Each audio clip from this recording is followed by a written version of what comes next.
What's up, guys? Fantasy Captain is back in week 8, and here I'm talking about wide receivers to add for this week.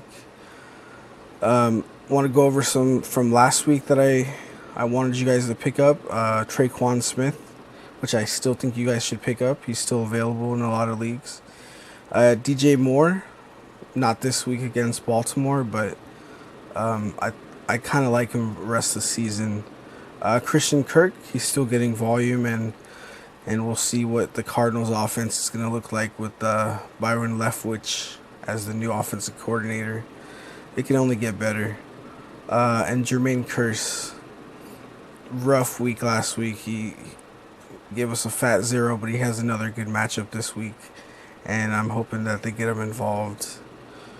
I think he's another one to add. Okay, but for this week, number 1, I'm going to go with Courtland Sutton, wide receiver of the Broncos. Right now, he's 9% owned. Main reason for this is Demaryius Thomas might be traded. He might not, but in case he is, the trade deadline is October 30th, so still a chance that he gets traded. Courtland's been looking pretty good, though, this year. He's a big guy.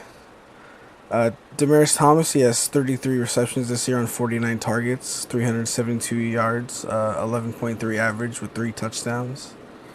So that's a lot of volume that Sutton could be inheriting. Sutton's a big 6'4" wide receiver. He is a rookie, and he would probably still be number 2 behind Emmanuel Sanders in targets. But so far, through 7 weeks, Courtland Sutton has 14 receptions on 33 targets, 246 yards, which is a 17.6 average with 2 touchdowns. So keep an eye on him if you, as soon as he gets, if Demaryius gets traded, pick him up as soon as you can, or if you have an extra spot, just hold him, through the 30th just in case. Number 2, I'm gonna go with Jakeem Grant / Devontae Parker / Amendola. So basically, with the Albert Wilson injury and Kenny Stills, he's still out.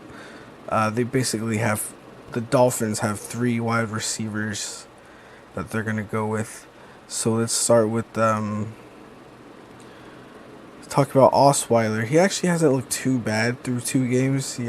Against the Bears, he had a really good game, and then this week, past week against Detroit, he had 239 yards with 2 touchdowns, no picks.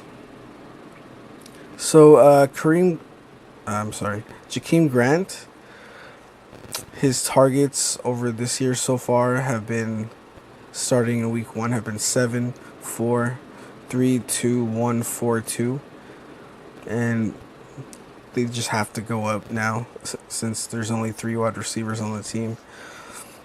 Devontae Parker, it's gross to even talk about him, really. He hasn't existed all year, and they were actually, trying to trade him, but they need him now. They don't have anybody else. I mean, if you're trying to trade somebody, you might want to get him involved just to, it's only the better he does that week, the easier it's going to be to trade him. So who knows? Maybe they'll try to get him involved this week. He's only had 3 targets in week 3 and 1 target in week 6, and he was inactive all the rest of the games.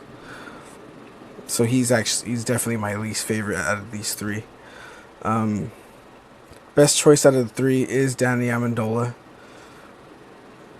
Week 6, he had 11 targets for 8 receptions for 59 yards versus the Bears. Last week, Amendola had 7 targets, 6 receptions, 84 yards, and a touchdown. He's by far the most important one that you need to add. He's only owned in 31% of leagues right now. So yeah, it's Amendola, Grant, and then Parker.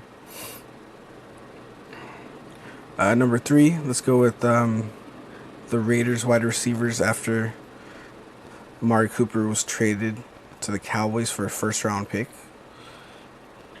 Surprised they got a first round pick. You would think Cooper a second or third maybe, but a lot of people. The whole Mac trade was terrible. That's obviously the worst thing that they could have done. But they do have 3 first round picks next year, so they really are building for the future. Gruden's going to be there for 10 years, but everybody still hates the Mac trade.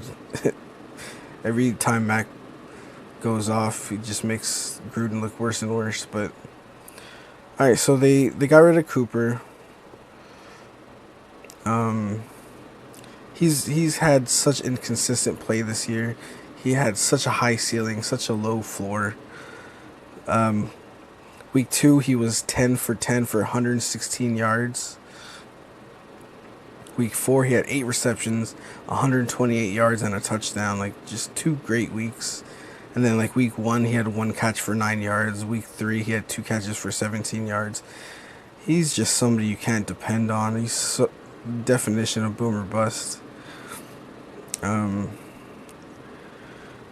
Jordy Nelson is,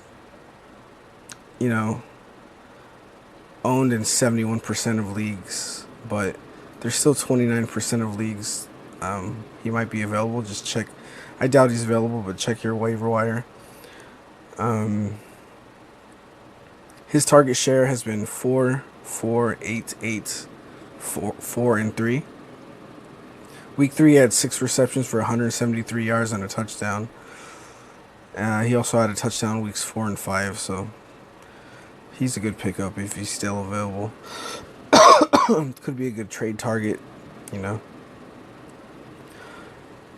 Martavis Bryant, he's also a boomer bust guy, but he's only gonna have more targets than he's had all year. So far, his target share has been 4, 5, 7, 3, 3. He's hit or miss. He had 91 yards in week 5 and 18 in week 6. But he will be a little safer without Cooper there. Okay, so number 4, I'm going to go with Antonio Callaway, wide receiver for the Browns. He's 16% owned. He is a 4th round rookie, wide receiver out of Florida. He's been very disappointing pretty much all year. Last week, especially, good matchup against Tampa Bay. He only had 1 catch for 14 yards. He has another good matchup this week. Targets have not been the problem with Antonio Callaway. He's had 4, 11, 9, 5, 7, and then this past week just 2. Just has not been able to connect and have a chemistry yet with Baker Mayfield. But I'm hoping the more and more they play together, they're gonna get the timing down and just develop chemistry. So the potential's there, but he's really just a stash at this point. Okay, number 5, we're going to go with Taylor Gabriel. He's 55% owned. And Anthony Miller, which is 8% owned, 2 wide receivers for the Chicago Bears. They are on the list because Allen Robinson, he aggravated his groin injury last week against the Pats. And he didn't practice Wednesday. And he might sit out week 8. He has 43 targets so far this year, which is averaging 7 a game, and the targets will fall to Gabriel and Anthony Miller. I mean, Cohen probably will also be, have an uptick in his targets, but Miller is a second round rookie. He's out of Memphis. He's off to a slow start also, but I'm hoping he can just start clicking a little more. Especially this week, he'll have some more opportunities. Taylor Gabriel, he's probably the best and safest choice out of the 2 if Robinson can't go. It's a decent matchup against the Jets. They've allowed 266 receiver yards per game, which is 21st in the league. But, you know, it's kind of slim pickings. The more where we're at right now, kind of slim pickings. But I think the wide receivers, there's a little more available than the running backs are. They're a little more skimpy, but that's been the case all year. There's been breakout receivers all year. So, but yeah, those are the choices that I kind of chose for this week that can help you out. Some long term, some short term. But, you know, just pick your favorite ones, the ones that you believe in, and they'll help you out. But yeah, thanks for watching, guys, and I appreciate everybody that's subscribed so far. I mean, it's not many, but it's a good start, and I'm happy about it. So just support the channel and ask whatever questions, and I'll get back to every single person that asks questions, you know, and try to help you guys out. But yeah, good luck this week. I'll see you next week.